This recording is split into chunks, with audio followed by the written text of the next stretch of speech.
right, so this last example has you going back to graphing using systems. So we have two bike rental companies. Number one charges $1 per hour and an $8 initial fee. Company number two charges $2 per hour and a $6 initial fee. We're looking for when both companies charge the same and when one company is better to use than the other.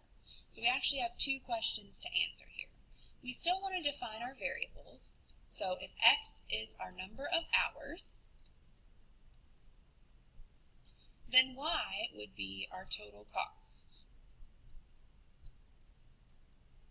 Okay, so we have bike company number one, which is $1 per hour, so 1X, and your $8 initial fee is going to be equal to Y, the total cost. Company number two is 2X plus 6 equals Y, the total cost. So if we graph those, then we're going to go up 8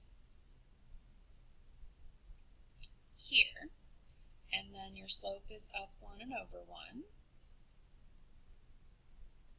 for company number one. Then for company number two, we're going to go up 6, and your slope is up 2 and right 1, up 2, right 1, up 2, and right 1. So here's your second one. Now, we see right here, there's a point of intersection. That's where the two things are equal, what we've been solving for this whole time. And you notice that it is at point 2, 10, which means that both companies charge the same amount after 2 hours, and that amount would be $10.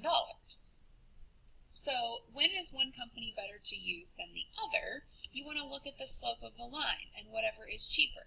So if I'm going to bike for less than 2 hours, then we're looking at the values for, let's say, 1 hour. So I want the lower line right here, which is company number two. Anything more than 2 hours, and I'm going to want to go with company number one.